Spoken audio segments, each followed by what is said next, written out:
اعوذ باللہ من الشیطان الرجیم بسم اللہ الرحمن الرحیم۔ خلقہ، اس نے پیدا کیے، السماوات، آسمان، والارض، اور زمین، بالحق کے برحق، تعالی بالا تر ہے وہ، عما یشرکون، اس شرک سے جو یہ کرتے ہیں۔ انبیاء کی یہ بنیادی ذمہ داری ہوتی ہے کہ لوگوں کو توحید سکھلاتے ہیں اور لوگوں کے سامنے یہ بات واضح کرتے ہیں کہ شرک ایک عبث، باطل اور غلط چیز ہے، اور اس شرک سے مراد یہ ہوتا ہے کہ اللہ کے ساتھ ساتھ اوروں کی بندگی بھی کی جائے، اس سے اپنے آپ کو بچانا ہے۔ اور انبیاء یہ تعلیم دیتے ہیں کہ لوگوں اللہ سے ڈرو، اللہ کا تقوی، اللہ کی محبت، اللہ کا ڈر دل کے اندر پیدا کرو۔ توحید کا بیان جاری ہے کہ لوگوں اللہ ہی نے آسمانوں کو بنایا، اسی نے زمین کو بنایا، بالحق کے برحق۔ پوری کائنات جو اللہ رب العالمین نے پیدا کی ہے، جس میں زمین آسمان ہے، اللہ تعالیٰ نے نعوذ باللہ یہ عبث اور فضول پیدا نہیں کیے،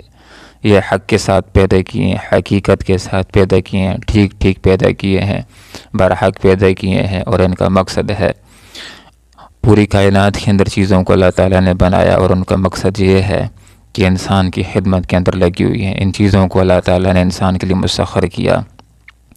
انسان کو وہ طاقتیں، وہ توانائیاں، وہ صلاحیتیں دی ہیں کہ کائنات کی چیزوں کو قابو میں کر سکتا ہے اور اپنے استعمال میں لا سکتا ہے۔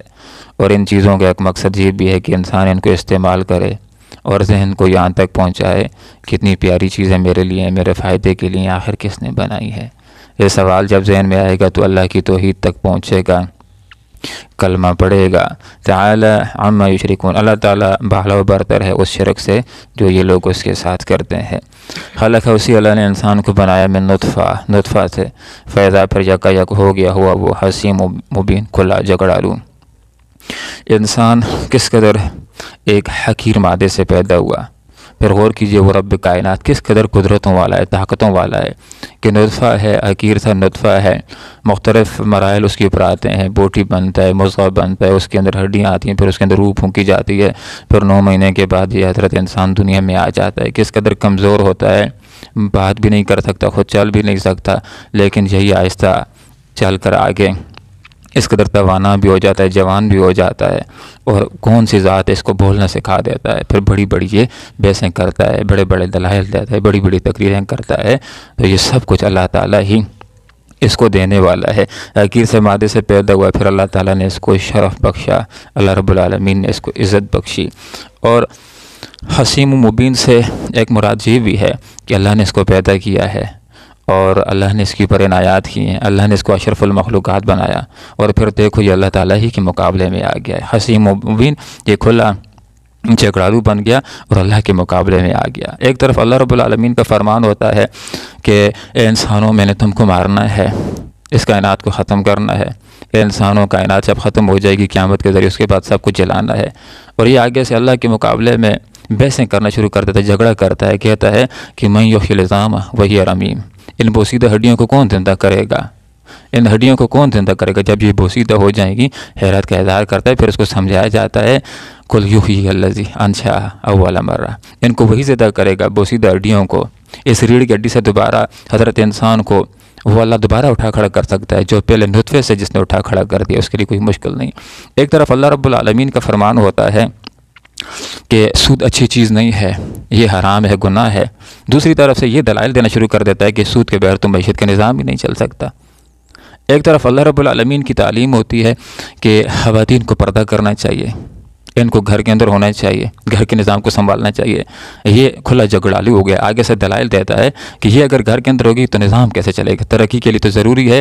کہ یہ مردوں کی شانہ بشانہ باہر آئے اور یہ کام کاج کرے۔ تو اللہ کے مقابلے میں دلائل دینا شروع کر دیتا ہے۔ تو فرمایا حضرت انسان، اس کو اللہ رب العالمین نے پیدا کیا ہے، اور پھر یکا یک یہ کھڑا جھگڑالو ہو گیا۔ والانعام،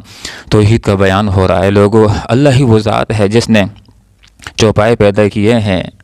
تمہارے لیے، لکم تمہارے فائدے کے لیے اللہ تعالیٰ نے کائنات کی چیزوں کو بنا دیا ہے، انسان کی خدمت کے اندر لگا دیا ہے۔ ان جانوروں کو کتنے توانا ہوتے ہیں، طاقتور ہوتے ہیں، زور آور ہوتے ہیں، لیکن اللہ نے انسان کے تابع ان کو کر دیا۔ ایک چھوٹا سا بچہ بھی ایک بھینس کا، بڑی سی بھینس ہوتی ہے، رسی پکڑا دیتے ہیں اور وہ آگے آگے چلتے ہیں، بھینس اس کے پیچھے پیچھے آتی ہے۔ تو اللہ رب العالمین نے ان جانداروں کو، جانوروں کو انسان کے لیے مسخر کر دیا ہے۔ لکم تمہارے لیے ان چوپایوں کے اندر دفع جھاڑے کا سامان ہے کہ انہی جانوروں کے بالوں سے اور اون سے گرم کپڑے تیار ہوتے ہیں، اور سخت سردیاں آتی ہیں، انسان ان چیزوں کو استعمال کرتا ہے تو انسان کی سردیاں آسانی کے ساتھ گزر جاتی ہیں۔ تو کہا کہ اللہ تعالیٰ نے چوپایوں کو پیدا کیا ہے، لکم تمہارے لیے فیہا، ان کے اندر دفع جھاڑے کا سامان ہے، گرم لباس تیار کرتے ہو ان کے بالوں سے، ان کی اون سے، اور تم سردیوں کے اندر ان کے ذریعے سے گرمی حاصل کرتے ہو۔ ومنافع، اور ان جانوروں کے اندر تمہارے لیے اور بھی بہت سارے فائدے ہیں، ان کے ذریعے سے تجارت کرتے ہو، بیچ کر کے پیسے حاصل کرتے ہو، ان کے چمڑوں سے جوتے تیار کرتے ہو، اپنے کوٹ وغیرہ تیار کرتے ہو، ان سے خیمے تم تیار کرتے ہو۔ منافع، اکثر انسان کے رزق کا انحصار بن جانوروں کے اوپر ہے، دودھ حاصل ہوتا ہے، اس کے ذریعے سے انسان لسی تیار کرتا ہے، مکھن تیار کرتا ہے، گھی تیار کرتا ہے، پنیر تیار کرتا ہے، خود دودھ اس کے لیے بہت بڑی ایک غذا کا ذریعہ۔ منافع، اس کے اندر ان جانداروں کے اندر، جانوروں کے اندر تمہارے لیے اللہ تعالیٰ نے بہت سارے فائدے رکھے ہوئے ہیں، بے شمار فائدے ہیں۔ انسان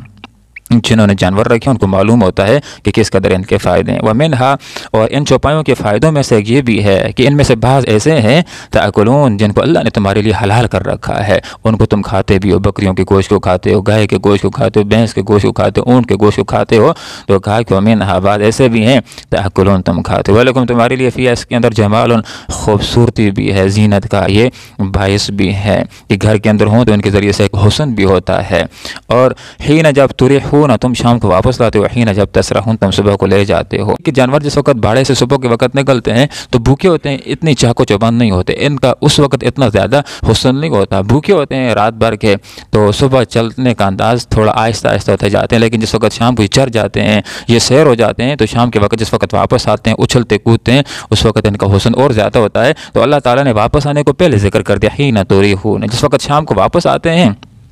وحین تسرحون، جس وقت صبح تم ان کو چرانے کے لیے لے جاتے ہو، تو اس وقت یہ مالک کے لیے جمال، بڑی خوبصورتی اور رونق کا باعث ہوتے ہیں۔ کوئی آدمی دیکھتا بھی ہے تو کہہ دیتا ہے ماشاءاللہ فلاں زمیندار صاحب کے اتنے جانور ہیں، تو یہ مالک کے لیے بھی ایک لحاظ سے حسن کا ذریعہ ہے اور اس کے لیے عزت کا ذریعہ۔ آگے اللہ تعالیٰ نے ذکر کیا، تو یہ جانوروں کے جو فائدے ہیں تو آگے انشاءاللہ اس کو ہم مزید بھی پڑھیں گے۔ بہرحال یہ اللہ تعالیٰ کی نعمتیں، ان کو حلال کے ذریعے سے حاصل کرنا چاہیے، پھر ان کو اللہ کی ہدایات کے مطابق استعمال کرنا چاہیے، استعمال کر کے پھر شکر بھی ادا کرنا چاہیے۔ ایک زبان کے ذریعے شکر ہوگا کہ یا اللہ تیرا شکر ہے، تو نے ہمیں یہ جانور دیے ہیں، اور ایک عمل کا شکر ہوگا کہ ان کے ذریعے سے اور لوگوں کا اگر حصہ زکوٰۃ و خیرات کی صورت میں نکل سکتا ہے تو وہ بھی انسان نکالے، یہ حقیقی شکر ہوگا۔ اللہ رب العالمین ہمیں نعمتوں کو حلال کے ذریعے سے حاصل کرنے کی اور ٹھیک ٹھیک استعمال کرنے کی اور پھر اس کے اوپر شکر ادا کرنے کی توفیق عطا فرمائے، آمین۔ وآخر دعوانا ان الحمدللہ رب العالمین۔ خلق، اس نے بنایا، السماوات، آسمان، والارض، اور زمین، بالحق کے برحق، تعالی، وہ بالا و برتر ہے، عما، اس سے،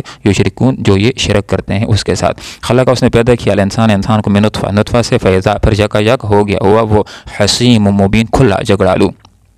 والانعام، اور چوپائے، خلق، اس نے پیدا کیا، ہا، ان کو، لکم، تمہارے لیے، فیہا، ان میں دفع جھاڑے کا سامان ہے، وہ منافع، اور بھی فائدے ہیں، ومنہا، اور ان میں سے بعض کو تاکلون، تم کھاتے ہو، ولکم، تمہارے لیے، فیہا، ان میں جمال، خوبصورتی ہے، جمال ہے، حین جب تریحون، تم شام کو واپس لاتے ہو ان کو، وحین جب تسرحون، تم صبح کے وقت ان کو چرانے کے لیے لے جاتے ہو۔